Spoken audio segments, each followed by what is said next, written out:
Late हो गया क्या? नहीं नहीं, अभी मंगलाचरण भी नहीं कर। हाथ जोड़ेंगे मंगलाचरण के लिए। मोक्ष मार्गस्य नेतारं भेत्तारं कर्म भूभृतां ज्ञातारं विश्वतत्त्वानां वन्दे तत्गुणलब्धये।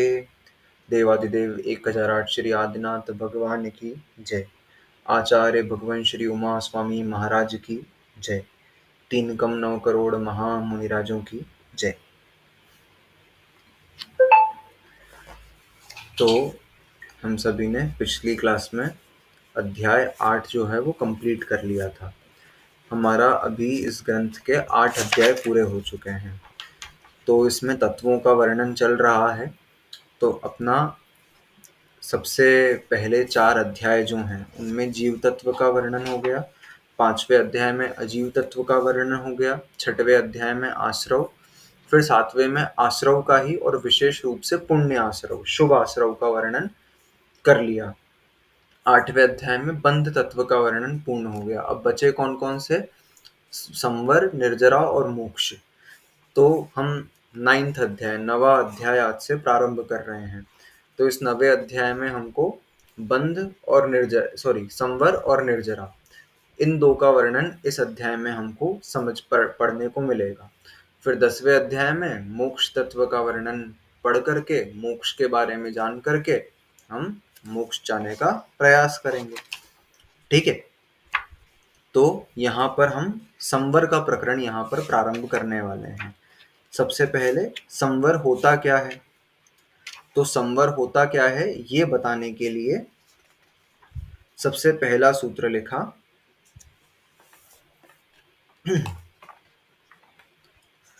आश्रव निरोधः संवरः। आश्रव निरोधः संवरः।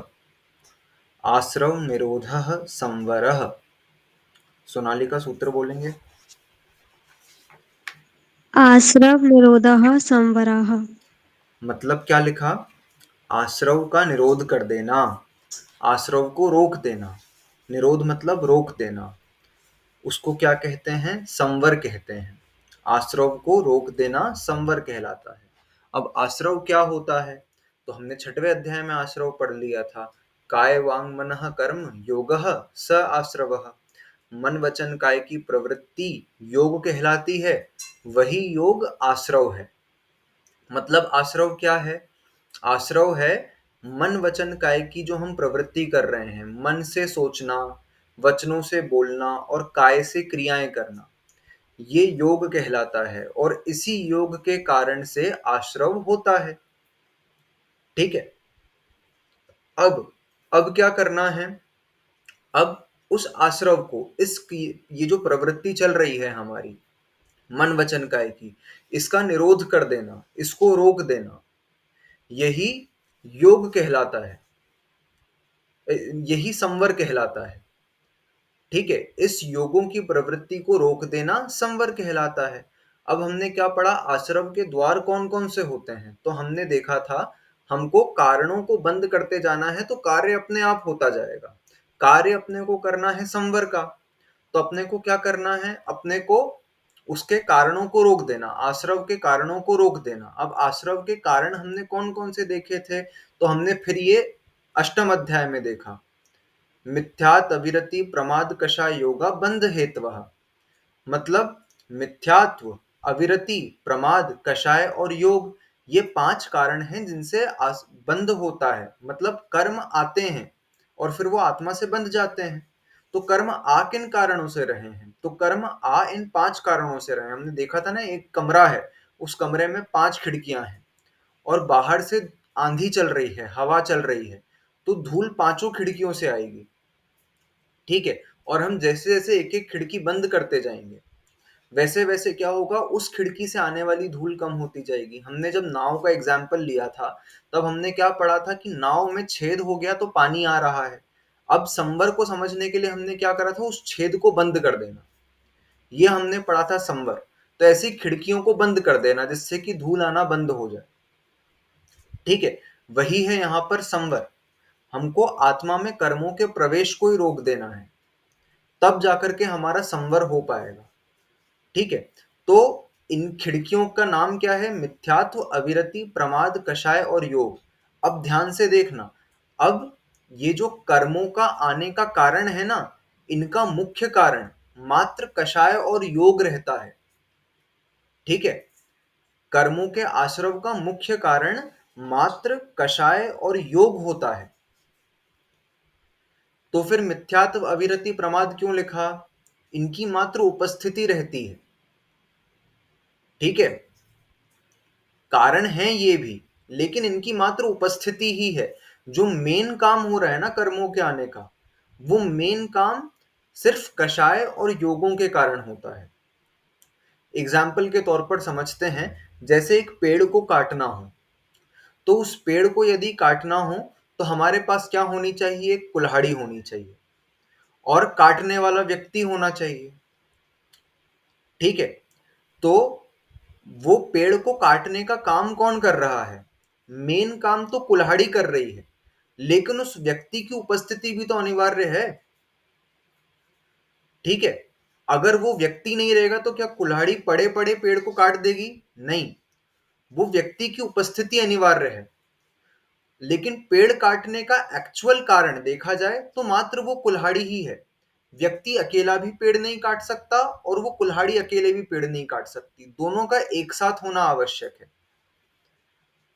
ठीक है, ठीक उसी प्रकार से कारण, मुख्य कारण जो है, जैसे कुल्हाड़ी वहां पर मुख्य कारण बन रही है, ठीक है, ऐसे ही कर्मों के आश्रव का मुख्य कारण मात्र कषाय और योग है, और वो व्यक्ति उस कारण का कारण है। ठीक है, उस कारण का कारण है, उस कुल्हाड़ी को चलाने का कारण वो व्यक्ति है। ठीक है, उसी प्रकार से इन कषायों और योगों का कारण इनकी उपस्थिति मात्र पर्याप्त है वहां पर। किस किस की? मिथ्यात्व, अविरति और प्रमाद की। तो कर्मों का मुख्य आश्रव हो रहा है मात्र कषाय और योगों के कारण, और उपस्थिति किसकी चल रही है? मिथ्यात्व, अविरति और प्रमाद की। ठीक है, तो अब क्या होगा? हम इनमें से एक एक कारण को हम बंद करते जाएंगे, तो एक एक हमारी कर्मों की प्रकृतियां को आश्रव बंद होता जाएगा। ठीक है, और वही आश्रव बंद होना क्या है? संवर है। एक बार अपन समझेंगे, मैंने जो वो भेजी थी, एक फोटो भेजा था ग्रुप पे, उसको देखना।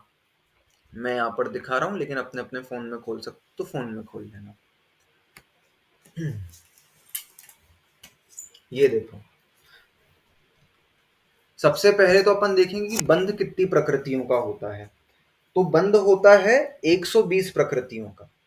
ठीक है, अपने को जो संवर करना है, वो संवर कितनी प्रकृतियों का करना है? पहले अपन ये भी तो देखें कितनी प्रकृतियों का संवर करना है। तो संवर मात्र 120 प्रकृतियों का करना है, क्योंकि जो बची हुई 28 प्रकृतियां हैं, उनका बंद होता ही नहीं है, तो उनका संवर करेंगे कैसे? जिनका बंद होता है मात्र उन्हीं का संवर करना आवश्यक है। तो बंद होता है 120 प्रकृतियों का। ठीक है, लेकिन आत्मा की सत्ता में कितनी प्रकृतियां पाई जा सकती हैं? पूरी की पूरी 148 प्रकृतियां पाई जा सकती हैं। ठीक है, तो जब 28 का बंध नहीं हो रहा है, तो फिर ये 28 प्रकृतियां बढ़ कैसे गई? जब बंध 120 रही थी तो अंदर जाकर के 148 हो कैसे गई? ठीक है, तो इसको समझने के लिए ऐसे समझो, ये जो प्रकृतियां हैं, ये आपस में टूटकर ही नहीं बन जाती हैं। एक एग्जाम्पल मैंने समझाया था, जैसे मिथ्यात्व एक प्रकृति है, वो मिथ्यात्व एक प्रकृति टूट करके तीन में बट जाती है। किसमें? मिथ्यात्व, सम्यक मिथ्यात्व और सम्यक प्रकृति में। तो ये जो सम्यक प्रकृति और सम्यक मिथ्यात्व प्रकृति है, इसका जीव बंध नहीं करता है। बंध किसका करता है? मात्र मिथ्यात्व का बंध होता है। उस मिथ्यात्व से अंदर जाकर के तीन टुकड़े हो गए। ठीक है, एक एग्जाम्पल देता हूं मैं, जैसे बेसन है, बेसन का अस्तित्व है कि नहीं है? बेसन होता है कि नहीं होता है? तो बेसन का अस्तित्व तो है, लेकिन उसकी उत्पत्ति होती है क्या? बेसन खेत में उगता है क्या? मतलब बनता है ना वो तो, वो तो बनता है। रॉ मटेरियल नहीं। हाँ, रॉ मटेरियल नहीं है वो। खेत में बेसन नहीं उग रहा, लेकिन उसकी अस्तित्व तो है ना उसका। खेत में क्या उग रहा है? खेत में तो चने की दाल उग रही है, ठीक है। उस चने की दाल को पीस करके बेसन बनता जा रहा है। तो ऐसे ही उसका अस्तित्व है, मगर उसकी डायरेक्ट उत्पत्ति नहीं होती है। ठीक उसी प्रकार से ये जो प्रकृतियां 28 हैं, इनका सत्ता में अस्तित्व तो है, लेकिन ये इनका डायरेक्ट बंध नहीं हो रहा। कुछ जिनका डायरेक्ट बंध होता है उन्हीं से टूट करके ये बन जाती है। जैसे मैंने यहां पर लिखा, कौन कौन सी हैं जो ऐसी बनती हैं। तो ये स्पर्श रस गंध वर्ण की प्रकृतियां कितनी होती हैं? 8 स्पर्श होते हैं, 5 रस होते हैं, फिर 5 वर्ण होते हैं और 2 गंध होती है। इस प्रकार से कुल 20 प्रकृतियां स्पर्श रस गंध वर्ण की होती हैं। इनमें से मात्र एक स्पर्श, एक रस, एक गंध और एक वर्ण का बंध करता है जी, ठीक है। कोई से भी एक का बंध करता है, लेकिन सत्ता सभी की पाई जाती है, ठीक है। तो बंध 4 का करा और हो गई वो 20। तो 16 का बंद नहीं करा ना उसने, बंद तो मात्र 4 का ही करा। तो स्पर्श रस गंध वर्ण की एक स्पर्श, एक रस, एक गंध और एक वर्ण, बाकी सब अंदर अपने आप बनी, ठीक है। तो 16 प्रकृतियां स्पर्श रस गंध वर्ण की। अब देखो, ये बंधन संघात, बंधन और संघात, ठीक है। तो ये किससे बनती है? तो हमने एक शरीर नाम कर्म देखा था। वो शरीर नाम कर्म औदारिक शरीर नाम कर्म, वैक्रियक शरीर नाम कर्म, आहारक शरीर नाम कर्म, फिर तेजस शरीर नाम कर्म और कार्माण शरीर नाम कर्म। हम बंध जो है मात्र शरीर नाम कर्म का करते हैं, और उस शरीर नाम कर्म से ही बंधन और संघात बन जाते हैं, ठीक है। बंधन और संघात का बंध डायरेक्टली नहीं होता, शरीर नाम कर्म से ही बंधन नाम कर्म और संघात नाम कर्म बन जाते हैं, ठीक है। तो अब ये बंधन कितने होते हैं? तो 5 बंधन होते हैं, औदारिक, वैक्रियक, आहारक, तेजस और कार्माण बंधन नाम कर्म। और संघात नाम कर्म भी 5 प्रकार के होते हैं, तो बंधन संघात 10, कुल मिलाकर के, दोनों मिलाकर के 10। अब अपन ने कौन सी देखी थी अभी एग्जाम्पल में? एक सम्यक मिथ्यात्व और एक सम्यक प्रकृति, ठीक है। तो ये देखो 16 कौन सी? स्पर्श रस गंध वर्ण की 16, 10 किसकी? बंधन संघात की, एक कौन सी? सम्यक मिथ्यात्व एक, और सम्यक प्रकृति एक। ऐसे कुल मिलाकर के ये 28 प्रकृतियां होती हैं जिनका बंध नहीं होता, लेकिन ये सत्ता में पाई जा सकती हैं, ठीक है। ऐसी ये 28 प्रकृतियां हटा दें तब 120 प्रकृतियां बंध योग्य बनती हैं। इनके अलावा सभी प्रकृतियों का बंध हो सकता है, ठीक है। अब उदय कितनी प्रकृतियों का आ सकता है? तो उदय 122 प्रकृतियों का आ सकता है, ठीक है। 26 प्रकृतियों का उदय भी नहीं आता। कौन सी 26 प्रकृतियां? स्पर्श रस गंध वर्ण की 16 और बंधन संघात की 10, इनका उदय भी नहीं आता, ठीक है। उदय सम्यक मिथ्यात्व और सम्यक प्रकृति का आता है। अब उदय में नहीं आया तो ये काम कैसे करती हैं? ठीक है, ये सूक्ष्म विषय है जो कर्म कांड में समझने में आता है, ठीक है। ये जो है बंध योग्य प्रकृतियां, उदय योग्य प्रकृतियां, ये थोड़ा सा सूक्ष्म विषय जाता है, जिसको बंध विच्छुत्ति, उदय विच्छुत्ति और सत्व विच्छुत्ति में पढ़ते हैं। और ये घूमटसार कर्म कांड में अपने को डिटेल में पढ़ने में आएगा। एक एग्जाम्पल देता हूं मैं कि प्रकृतियां बिना उदय में आए भी अपना असर दिखाती हैं। इसका डायरेक्ट एग्जाम्पल है तीर्थंकर प्रकृति, ठीक है। तीर्थंकर प्रकृति का उदय कब आता है? तीर्थंकर प्रकृति का उदय आता है 13वें गुण स्थान में, ठीक है। जब वो केवल ज्ञान प्राप्त कर लेते हैं भगवान, तब तीर्थंकर प्रकृति का उदय आता है। लेकिन तीर्थंकर प्रकृति का उदय आए बिना भी वो मात्र सत्ता में है, तो भी काम कर रही है। गर्भ में आने के 6 माह पूर्व से रत्न वृष्टि चालू हो गई, अभी उदय में नहीं आई, लेकिन उसी जीव के हो रही है, सत्ता में पड़े पड़े भी काम कर रही है, ठीक है। यदि वो जीव नरक में है, तो नरक में 6 महीने पहले, उसकी आयु पूर्ण होने के 6 महीने पहले से वज्रमयी कोट बना दिया देवों ने, ताकि बाकी नारी के उस जीव को परेशान नहीं कर पाए, ठीक है। वो गर्भ में आ रहा है तो रत्न वृष्टि हो रही है, और जन्म हुआ तो जन्माभिषेक हो रहा है। तो ये प्रकृति, तीर्थंकर प्रकृति उदय में तो 13वें गुण स्थान में आएगी, लेकिन वो गर्भ में आ रहे हैं तब से तीर्थंकर प्रकृति ने काम चालू कर दिया। ठीक उसी प्रकार से ये जो प्रकृतियां हैं, इनका उदय नहीं होता लेकिन इनका काम दिखता है हमको। ठीक है। बंधन संघात का काम क्या था? हमारे औदारिक शरीर के परमाणुओं को बांध करके रखना और एक चिकनाहट प्रदान करना, ये संघात नाम कर्म का काम था। ये हमको दिख रहा है, मात्र सत्ता में है इसलिए दिख जा रहा है, इस प्रकार से समझना चाहिए। ठीक है। तो बंध योग्य प्रकृतियां 120 हैं, तो हमको संवर कितनी प्रकृतियों का करना है? हमको संवर 120 प्रकृतियों का करना है। और मोक्ष जाने के लिए क्षय कितनी प्रकृतियों का करना है? तो जितनी आत्मा में है उन सबका क्षय करना है। अब आत्मा में कितनी होती है? सारी की सारी 148 हो सकती है। ठीक है। तो मोक्ष जाने के लिए क्षय तो हमको 148 का करना पड़ता है, लेकिन संवर कितने का करना पड़ता है? मात्र 120 बंध योग्य प्रकृतियों का करना पड़ता है। ये चीज समझ में आई सभी को? फिर हम संवर समझना प्रारंभ करेंगे। ठीक है।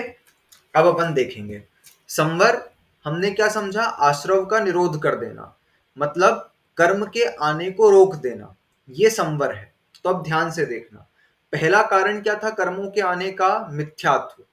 अब जैसे ही वो मिथ्यात्व गया तो 16 प्रकृतियों का संवर हो जाएगा, मतलब 16 प्रकृतियों का बंध रुक जाएगा। ठीक है। इसको हमने क्या समझा था? बंध विच्छुत्ति।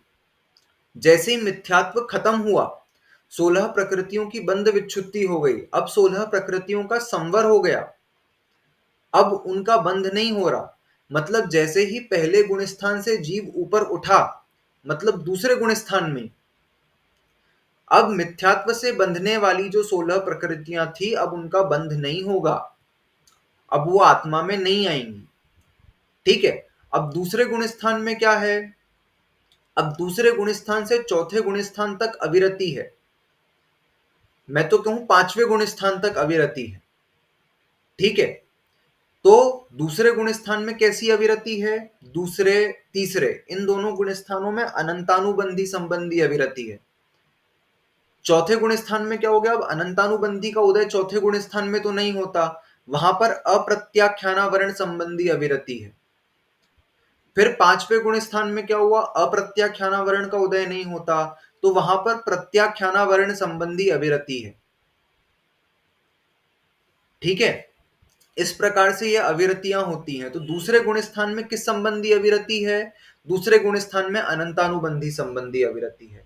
हम जैसे ही उस अविरति को खत्म कर देंगे तो हम चौथे गुण स्थान में पहुंच जाएंगे। ठीक है। तो चौथे गुण स्थान में पहुंचने पर मिथ्यात्व संबंधी 16 प्रकृतियों का तो पहले ही आश्रव नहीं हो रहा था, अब अनंतानुबंधी की 25 और जुड़ जाएंगी। ठीक है। कुल मिलाकर के 41 प्रकृतियां, 41 प्रकृतियों का चौथे गुण स्थान में जब पहुंचेंगे तो 41 प्रकृतियों का सम्यक दृष्टि जीव बंध नहीं करता। ठीक है। अब ये हमने पहले भी समझा था कि हम कहते हैं सम्यक दृष्टि जीव नरक में उत्पन्न नहीं होता। क्यों नहीं होता? क्योंकि वो जब चौथे गुण स्थान में है तो इन 41 प्रकृतियों को जब हम देखेंगे तो उसमें नरक आयु, नरक गति, नरक गत्यानुपूर्वी, इनका बंध ही नहीं होता उसको। ठीक है। त्रियंचों में उत्पन्न नहीं होता, तो त्रियंच आयु, त्रियंच गति, त्रियंच गत्यानुपूर्वी, इनका बंध ही नहीं हो रहा, उनकी बंध विच्छुत्ति हो गई। तो अगर वो उसका बंध ही नहीं कर रहा तो वो उत्पन्न होगा कैसे वहां पर? ठीक है। हम कहते हैं कि वो स्त्री वेद नपुंसक वेद में उत्पन्न नहीं होता। तो जब उसका मिथ्यात्व खत्म हुआ ना, इन 16 प्रकृतियों में स्त्री वेद उसका बंद बंद हो गया, तो अब स्त्री वेद का बंद ही नहीं कर रहा तो स्त्री बनेगा कैसे? ठीक है। इन 25 प्रकृतियों में नपुंसक वेद की भी बंध विच्छुत्ति हो गई, तो अब नपुंसक वेद का बंध नहीं कर रहा तो नपुंसक बनेगा कैसे? ठीक है। तो इस प्रकार से ये 41 प्रकृतियां, जब उसकी अनंतानुबंधी कषाय का भी अनुदय हो गया, जब वो चौथे गुण स्थान में आ गया तो उसकी कुल 41 प्रकृतियों की बंध विच्छुत्ति हो गई। ठीक है। अब 41 प्रकृतियों की बंध विच्छुत्ति हो गई, मतलब उतना संबंधी उसका आश्रव खत्म हो गया, उतनी प्रकृतियों का उसने संवर कर लिया। ठीक है। अब जैसे ही उसने देश व्रत लिए तो उसकी अविरति अब अनंतानुबंधी संबंधी तो नहीं थी, अभी तक वो अवरति था तो उसकी अप्रत्याख्यानावरण संबंधी अविरति थी। पांचवें गुण स्थान में जैसे ही आया तो अप्रत्याख्यानावरण संबंधी अविरति भी नहीं बची, तो उसकी 10 प्रकृतियों का और क्या होगा, बंध बंद हो जाएगा। 10 प्रकृतियों का और बंध नहीं होगा उसको। ठीक है, ये जो प्रकृतियां कौन सी होती है बहुत डिटेल टॉपिक है, अगर उसको एक दो तीन दिन लेकर के समझेंगे तब जाकर के हम नाम देख पाएंगे उनका। ठीक है, तो अभी सिर्फ मात्र इतना देखना है कि इतनी प्रकृतियों का उसने और संवर कर लिया। जब वो क्या हो गया, पांचवें गुण स्थान में आया, तो पांचवें गुण स्थान में मात्र उसके प्रत्याख्यानावरण संबंधी अविरति है। जैसे ही उसने मुनिव्रत ले लिए, ठीक है, जैसे ही उसने मुनिव्रत ले लिए तो उसकी जो 4 अविरति थी वो भी खत्म हो जाएगी। अब वो सकल व्रति महाव्रति बन चुका है। तो अब यहां पर क्या होगा, उसकी 4 प्रकृतियों का और आश्रव बंद हो जाएगा। फिर अब उसका कोई कारण, कौन मिथ्यात्व कारण बचा नहीं, अविरति कारण बचा नहीं, अब बचा उसका कारण प्रमाद। तो छठवें गुण स्थान में जैसे ही वो छठवें गुण स्थान को पार करेगा तो प्रमाद छठवें गुण स्थान तक रहता है। जैसे ही प्रमाद का सद्भाव खत्म हुआ, प्रमाद का सद्भाव खत्म हुआ, उसकी 6 प्रकृतियों का और छठवें गुण स्थान में बंध विच्छुत्ति खत्म हो जाती है। 6 प्रकृतियां और बंध नहीं होंगी उसकी। ठीक है, और जैसे ही वो मुनिराज सामायिक की दशा में बैठे, 7वें गुण स्थान में आए, उनकी एक प्रकृति और उसकी बंध विच्छुत्ति हो जाती है। 7वें गुण स्थान में जैसे ही पहुंचते हैं उनकी एक प्रकृति की और बंध विच्छुत्ति हो जाती है। कुल देखें अपन, ये कितनी हो गई, 41 तो पहले हो गई थी, प्लस 10 और +1 62। ठीक है, कुल कितनी हो गई है, 62 हो गई है। 7वें गुण स्थान तक पहुंचते पहुंचते 62 हो गई।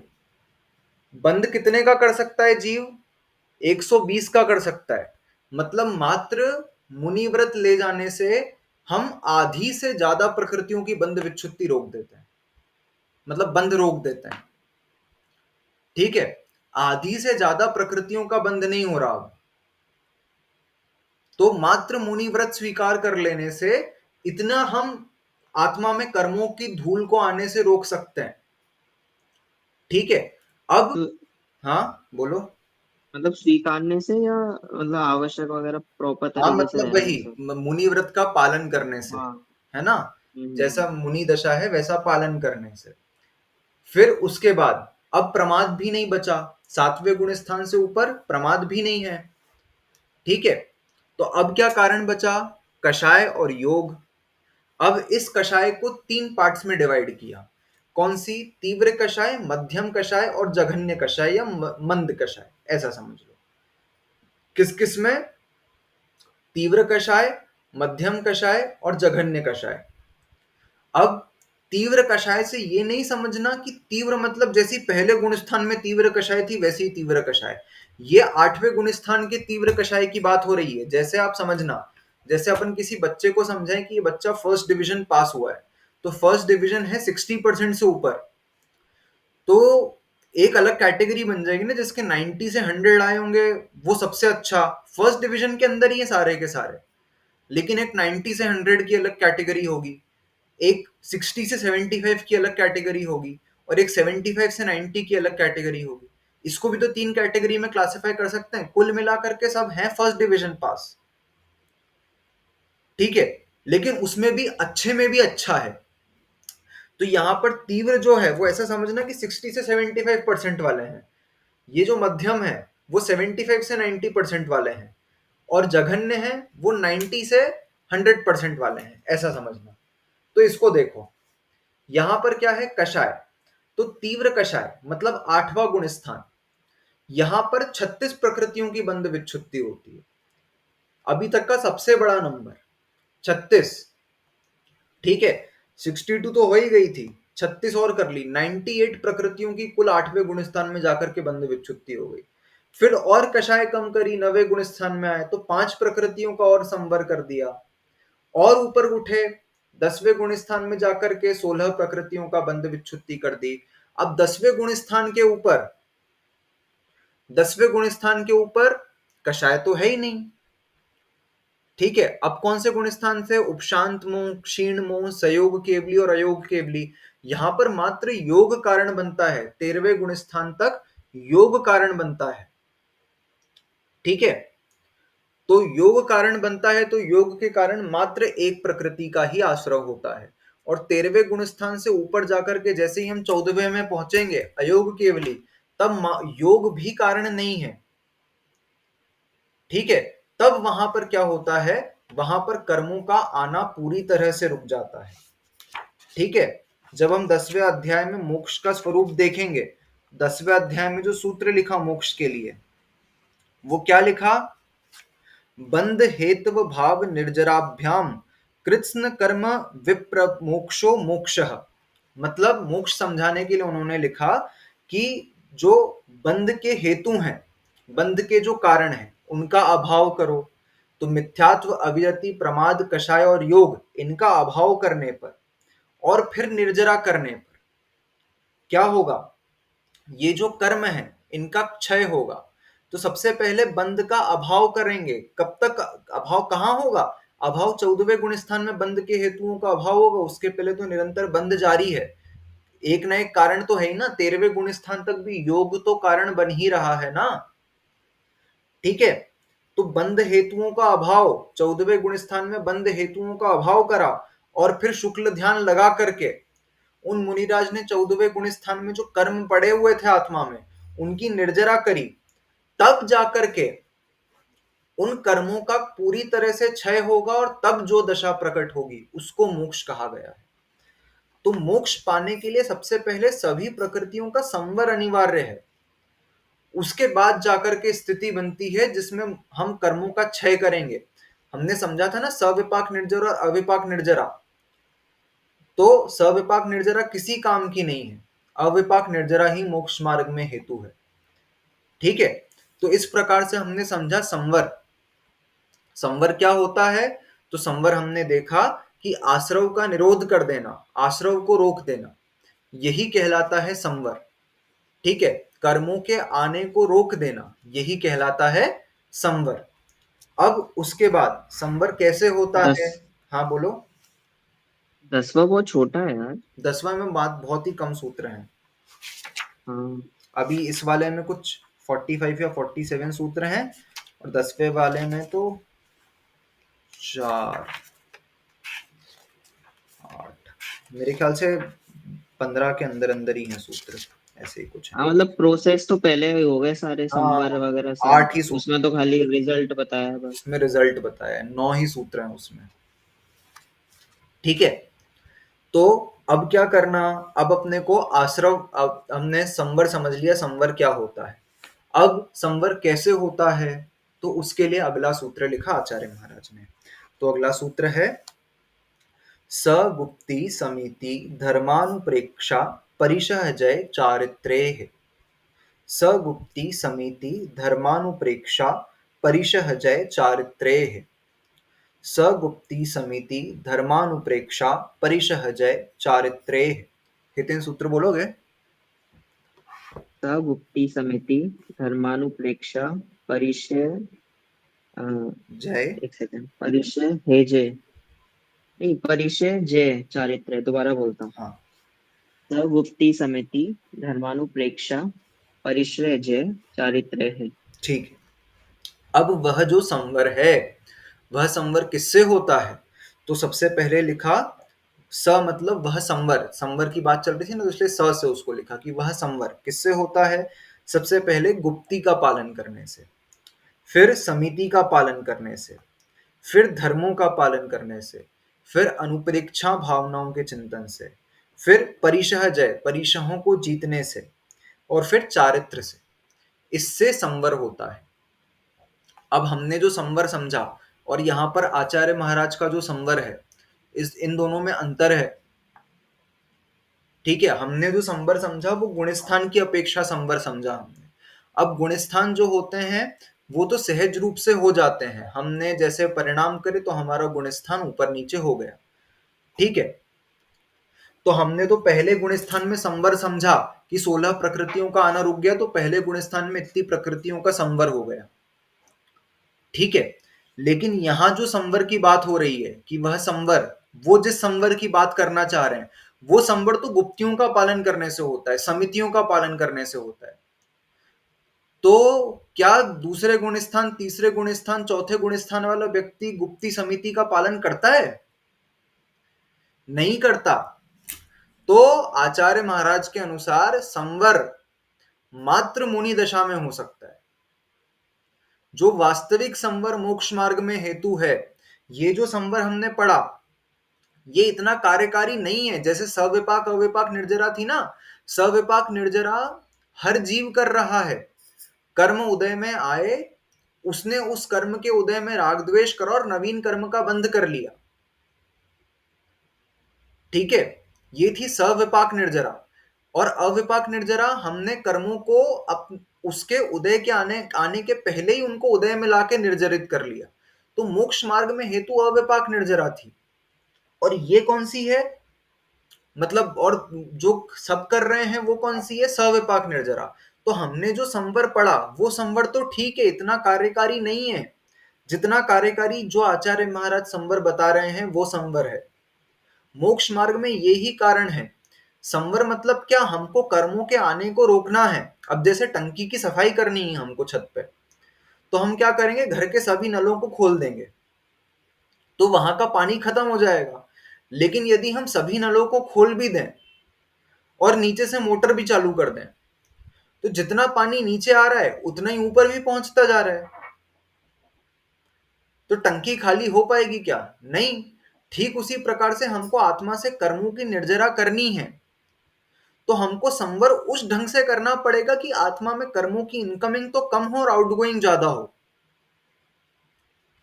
ठीक है, तो वो बिना गुप्ती समिति इत्यादि के पालन के नहीं हो सकता। इसीलिए जो संवर इंपॉर्टेंट है वो ये वाला संवर जो हम पढ़ेंगे वो इंपॉर्टेंट है। ये तो ठीक है, इसमें पूछा। मतलब हाँ, मतलब वही है ना कि मुनि दशा में कंटिन्यूअस रहता है। जैसे कंटिन्यूअस रहता है और निर्जरा भी कर लिया साथ में। वही वाला कार्यकारी होता है। हाँ, ठीक, अपन निर्जरा उपवास वगैरह से कर भी देते हैं, फिर दोबारा आ जाते हैं कर्म। फायदा बिल्कुल, क्या है? क्योंकि हम वो सब करने के बाद कर्मों की अधिक, मतलब हमारे मन वचन काया की प्रवृत्ति अधिक होती है, तो इसलिए कर्मों की जो आने की वो है वो भी बहुत ज्यादा रहती है। मुनियों के पास इतने विकल्प नहीं होते, इसलिए उनके इतने कर्म आ नहीं सकते।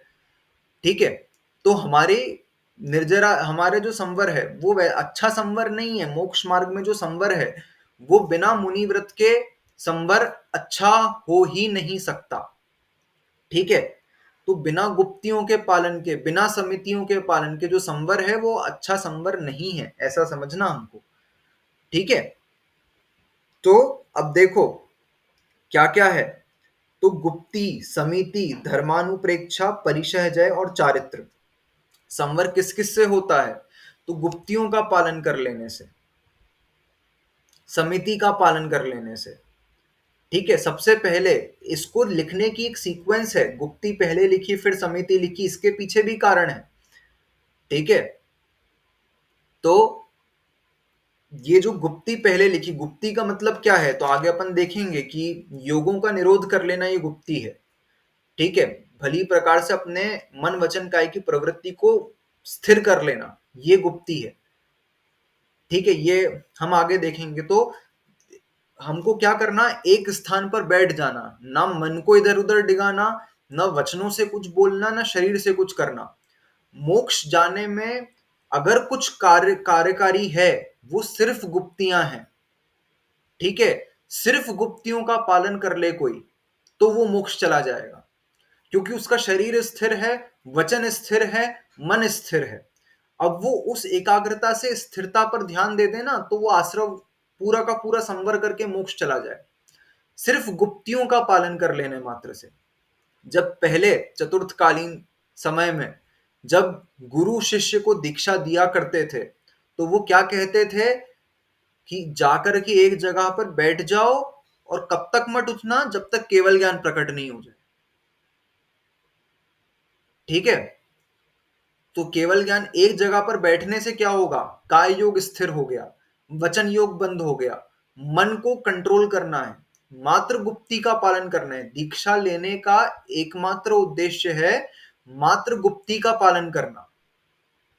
ठीक है, तो दीक्षा लेने के तुरंत बाद शिष्य को कहा जाता था कि बैठ जाओ और कब तक मत उठना जब तक कि केवल ज्ञान प्रकट नहीं हो जाए। अब शिष्य बोलेगा कि भाई भूख लगेगी तो क्या करेंगे? तो गुरु कहेंगे कि खाना खाने के लिए दीक्षा ली थी क्या? भोजन करने के लिए दीक्षा ली थी क्या? दीक्षा ली है मोक्ष जाने के लिए। ठीक है, तो भोजन ही करना था तो घर पर रह लेते, लेकिन अब शरीर है, अब चलो भोजन करना ही पड़ेगा, गुप्तियों का पालन कर नहीं सकते। तो उसके बाद समिति बताई कि अब तुम ध्यान से उठ रहे हो, इतनी तुम्हारी मन की स्थिरता नहीं है कि तुमको ध्यान से उठना पड़ रहा है, तो जब उठो तो देख करके उठना, देख करके बैठना। ठीक है, जब भोजन करो तो अंजुलि में देख करके करना। तब फिर समिति बताए कि अगर गुप्तियों का पालन तुमसे नहीं होता है तब समिति का पालन करो। ठीक है, तुम भोजन कर रहे हो तो देख करके करना, ऐष्णा समिति से करना। अब तुम भोजन के लिए जाओगे तो तुमको चलना पड़ेगा। अब तुमको चलना पड़ेगा तो 4 हाथ जमीन देख करके चलना कि जीव नहीं आ जाए उसमें। और फिर भोजन करोगे तो शौच जाना पड़ेगा। तब ऐसा नहीं कि यदवा तदवा कहीं भी बैठ करके कर लिया, ऐसी भूमि देख करके करना जो जीव रहित हो, प्राशुभ भूमि पर मलमूत्र का विसर्जन करना। ठीक है, तो गुप्ती का पालन नहीं हो पाए तब समितियों का पालन है, वरना मात्र गुप्ती का पालन कर ले कोई तो वो मोक्ष ले जाने के लिए पर्याप्त है। पंचम काल की ऐसी विडंबना है कि अब समिति फंडामेंटल हो गई है, मतलब बिल्कुल, एक अब तरह से। समिति को मैंडेटरी कर दिया क्योंकि हम गुप्तियों का पालन कर ही नहीं सकते, इतना हीन सहनन हम लोगों का। ठीक है, तब जाकर फिर गुप्ती, फिर धर्मों का पालन करो। ठीक है, 10 धर्मों का पालन करो, 12 अनुप्रेक्षा, 12 भावनाओं का चिंतन करो जिससे तुम्हारा वैराग्य बना रहे। ठीक है, वरना मुनि तो ऐसे होते थे कि कपड़े उतारने और दीक्षा लेने के बाद अंतर मुहूर्त में केवल ज्ञान को प्राप्त हो जाते थे। भरत चक्रवर्ती को देखो। ठीक है, 1 साल खड़े रहे स्थिर एक जगह पर, बाहुबली भगवान, मन वचन काय को स्थिर करके, गुप्तियों का पालन करके उन्होंने क्या करा, मतलब देखो उनकी गुप्तियों काय को इतना स्थिर कर लिया कि उस पर सांप की बांबी बन गई, चींटियों ने बांबी बना ली, छिपकलियों ने घर बना लिया कान में, लताएं चढ़ गई, तो भी वो स्थिर खड़े रहे। गुप्तियों का पालन कर लेना ही मोक्ष ले जाने के लिए पर्याप्त है। ठीक है, फिर गुप्ती, समिति, धर्मानुप्रेक्षा, अब इसके बारे में पूरा जो अध्याय है वो हम इसी की डिटेल लेकर के चलेंगे। गुप्ती क्या होती है, कितनी होती है, कैसे उसकी डिटेल्स आएगी वो। फिर समिति 5 होती है, उनकी डिटेल्स। फिर धर्म, 10 धर्म होते हैं, उत्तम, क्षमा, मार्दव, आर्जव, शौच, सत्य, संयम, तप, त्याग, आकिंचन, ब्रह्मचर्य।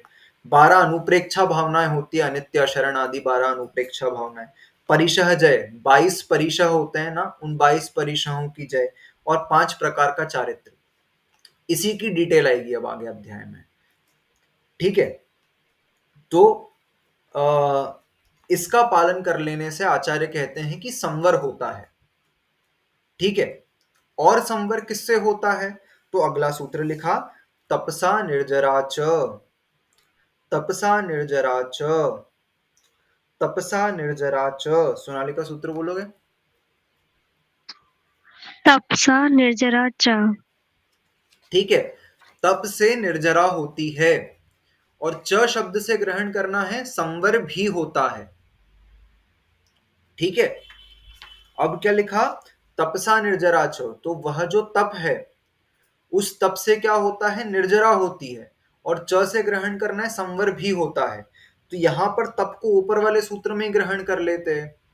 नहीं, ऊपर वाले सूत्र में इसलिए ग्रहण नहीं किया क्योंकि तप विशेष है। ये जो गुप्ती, समिति इत्यादि का पालन है इससे निर्जरा नहीं होती है।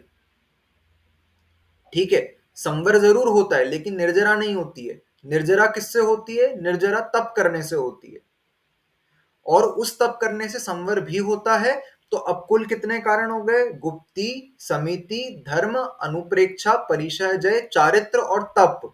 ये 7 कारण हो गए। इन 7 कारणों से संवर होता है। और निर्जरा किससे होती है? तप करने से निर्जरा होती है, ऐसा समझना। ठीक है। तो अब इन सब के अलावा तप, तप कितने प्रकार का होता है? 6 बहिरंग तप और 6 अंतरंग तप। इसका वर्णन भी आगे इसी अध्याय में हमको देखने को मिलेगा। ठीक है। तो अपन ने आज ये 3 सूत्र देखे। हमने संवर की बेसिक समझी आज। क्या समझा? कि आश्रव का निरोध कर लेना संवर है, आश्रव को रोक देना वही संवर है। फिर उसके बाद संवर किस किस से होता है? गुप्ती, समिति, धर्म, अनुप्रेक्षा, परिचय, जय और चारित्र। इन सभी चीजों का जैसा लिखा है वैसा पालन करेंगे तो आत्मा में संवर होगा, नए कर्म नहीं आएंगे। और फिर तप करेंगे तो जो नए कर्म नहीं आएंगे, तप करने से वो भी होगा कि नए कर्म नहीं आ रहे और पुराने निर्जरित हो जाएंगे। ठीक है, पुरानों की निर्जरा हो जाएगी जो पहले से सत्ता में है। और फिर हमने क्या समझा कि जब इसको खाली कर दिया जाएगा फिर क्या होगा? ध्यान से निर्जरा हो गई और फिर जब कर्म रहित आत्मा हो गई तो मोक्ष को प्राप्त हो जाएगी, तो फिर मोक्ष हो जाएगा। ठीक है। अब कल से अपन गुप्ती, समिति इत्यादि का डिटेल में वर्णन प्रारंभ करेंगे एक एक करके, कि मन वचन काय गुप्ती, फिर ईरिया समिति, भाषा समिति, ऐष्णा समिति, ऐसे करके अपन ये देखेंगे। अपन ने जो पढ़ा आज का जो विषय है वो क्लियर है दोनों को?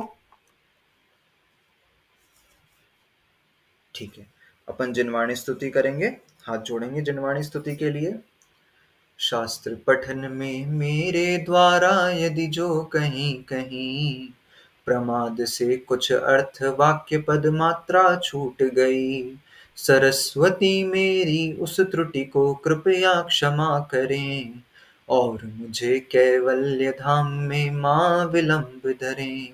वांछित फलदात्री चिंतामणि सदृश मात्र तेरा, वंदन करने वाले मुझको मिले पता मेरा। बोधि समाधि विशुद्ध भावना आत्म सिद्धि मुझको मिले और मैं पा जाऊं मां मोक्ष महासुख को।